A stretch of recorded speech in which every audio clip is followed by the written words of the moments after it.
जनता party के वरिष्ठ नेता, जिले के पूर्व अध्यक्ष आदरणीय श्री नरेंद्र सिंह जी कछवा साहब,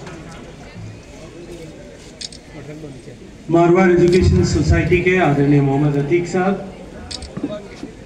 मंच पर उपस्थित संयुक्त निदेशक जो लखनऊ से पर्यवेक्षक के रूप में इस प्रतियोगिता में आए हैं, आदरणीय श्री प्रदीप कुमार सिंह जी,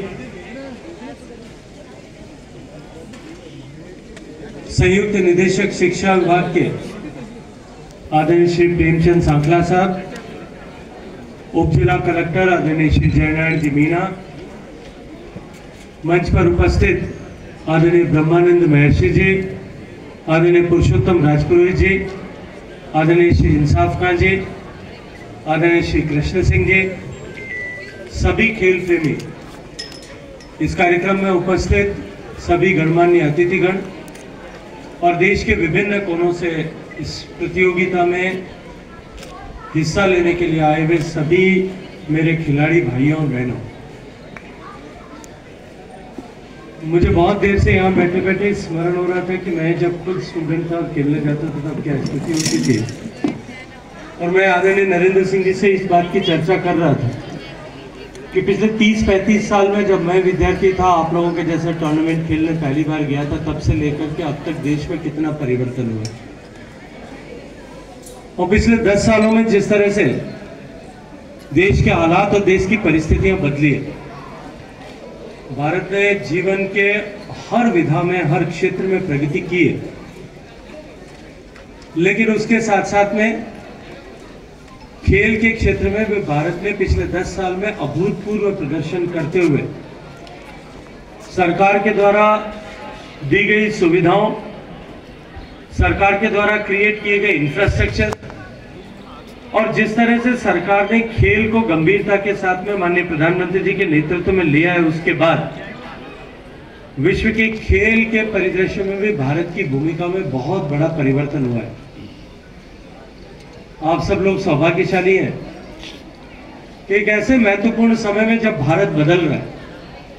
और हम एक संकल्प के साथ में विकसित होने की दिशा में आगे बढ़ रहे हैं, उस समय में देश में इस परिवर्तन के सपने को साकार करने के साथ साथ में, इस परिवर्तन को के प्रणेता बनने के साथ साथ में, इस प्रणेता के वाहक बनने के साथ साथ में, इस परिवर्तन के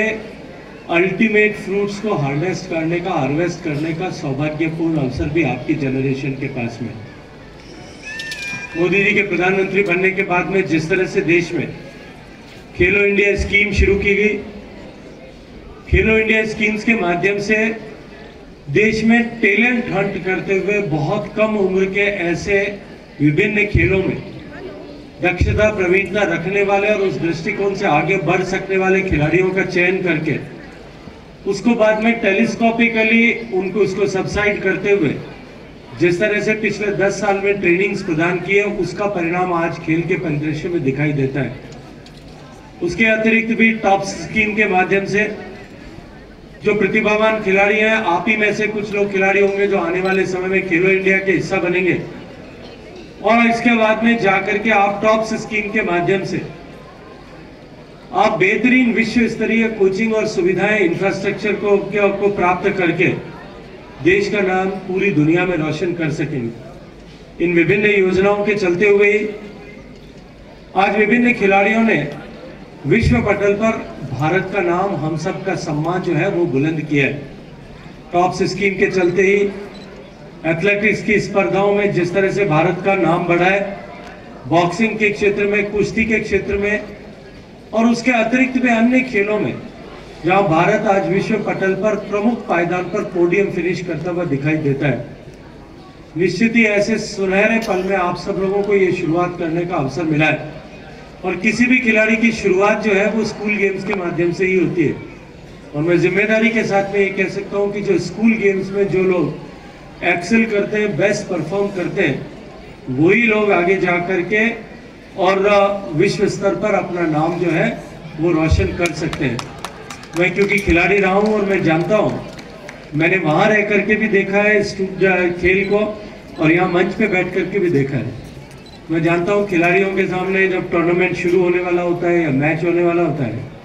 तब उनको सबसे ज़्यादा बोरिंग काम जो है वो भाषण सुनना लगता है। तो इसलिए मैं बहुत लंबा चौड़ा भाषण आपको बिल्कुल नहीं दूंगा। मैंने आप लोगों के दर्द को वहाँ रह करके देखा और समझा है। आप सब लोगों को बहुत सारी शुभकामनाएं देते हुए मेरे शहर जोधपुर में आपका स्वागत करता हूँ। आप सबको बहुत सारी शुभकामनाएं देता हूँ। Do your best, put your best into the game, the match which you are playing, because you have that particular time to prove and excel and prove yourself कि आप जो कर सकते हैं, जो आपने सीखा है, जो आपको सिखाया गया है, उसको उस पूरे एक टाइम फ्रेम में ही अपने को उपयोग करना होता है।